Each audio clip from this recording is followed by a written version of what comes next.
This is a continuation of molecular orbital theory. In the previous lecture, I explained sigma, pi and delta bonds. Over here, you can see that in case of sigma bonds and pi bonds, there are two types of orbitals formed in each case. Sa and Sb combine to give one sigma g and one sigma u star, that is one bonding orbital and one anti-bonding orbital. The bonding orbital is represented as sigma g, which is a sigma orbital which is gerade, and the anti-bonding orbital is sigma u star, that is it is ungerade. The meaning of gerade and ungerade is, if a orbital is gerade, it means that when it is reflected through the center of symmetry, it does not change its sign. And in case of ungerade, if it is reflected through its center of symmetry, it changes its sign. So in case of sigma orbitals, the bonding orbital is gerade and the anti-bonding orbital is ungerade. But in case of pi orbitals, the bonding orbital is ungerade and the anti-bonding orbital is gerade. So over here, SS overlap has been represented. The plus leads to bonding orbital and the minus leads to a higher energy anti-bonding orbital. Over here, PP sigma overlap has been represented, leading to a bonding orbital which is represented by sigma g and an anti-bonding orbital. And over here, pi orbital has been shown, leading to a pi u, which is the ungerade bonding pi orbital, and the minus leads to pi g star, which is the anti-bonding gerade pi orbital. So these are the different types of overlap and the orbitals formed. Now moving on to the actual molecular orbital diagrams that we need to know. So this is the molecular orbital diagram of oxygen. As you can see, 1s has not been represented. Why? Because it is considered to be an inner orbital, that is, those electrons don't participate in any chemical reactions, so they are not considered. So we will only consider 2s and 2p. An oxygen atom has 8 electrons. So if we don't consider the 2 electrons which are in 1s, that leaves us with 6 electrons.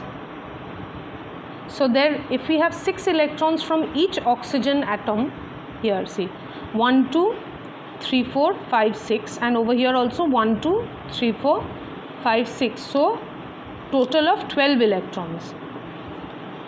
These 2s orbitals combine to form one bonding orbital, which can be written as sigma 2s or 2 sigma g.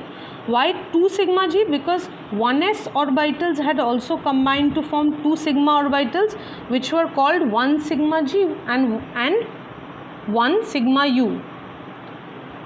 So over here, these 2 electrons and these 2 electrons get filled up here, and the 2p undergoes sigma overlap as well as pi overlap. So when there is sigma overlap, it leads to these 2 orbitals, and when there is pi overlap, it leads to these 2 orbitals. As you can see, the spacing in case of sigma is greater than the splitting in case of pi. Why is that so? That is so because of the fact that in case of sigma, the overlap is much greater. Whenever the overlap is greater, the splitting of the bonding and anti-bonding is also greater. So the next question is, how do we know that this is the molecular orbital diagram which is accurate? We know it is accurate because of the fact that oxygen is found to be experimentally paramagnetic. If this was not the order of molecular orbitals, that is, if this sigma orbital was below, then these 2 electrons would have been paired, and then overall the molecule would not have been paramagnetic. So this energy level diagram is understandable. The other energy level diagram that we need to understand is the diagram for boron. As you can see over here, there is no problem with the 2s, the electrons are filled here.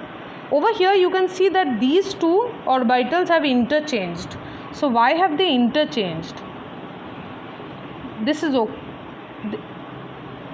these 2 have not interchanged, these 2 have interchanged. So why have they interchanged? They have interchanged because of a phenomenon called sp mixing. What happens is, till nitrogen, the s and the p orbitals are sufficiently energetically close so that they can undergo overlap.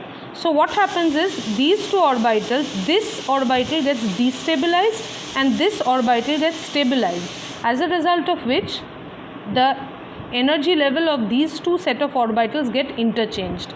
So see, in oxygen the pi was here and the sigma was there, and the sigma was here and the pi was here. So the order was sigma the most splitted and the pi like this. And in case of boron, the pi is here, then the sigma, then the pi, then the sigma. So basically these two are fine, these two have just got interchanged. Here again, how do we know that this is the correct energy level diagram? We know that because of the fact that this molecule is found to be again paramagnetic.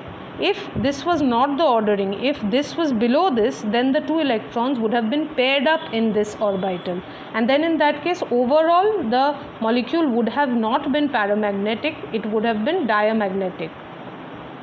So till nitrogen, this is the order of energy levels. This is the energy level order for the molecular orbitals. And after nitrogen, that is from oxygen, this is the order of molecular orbitals.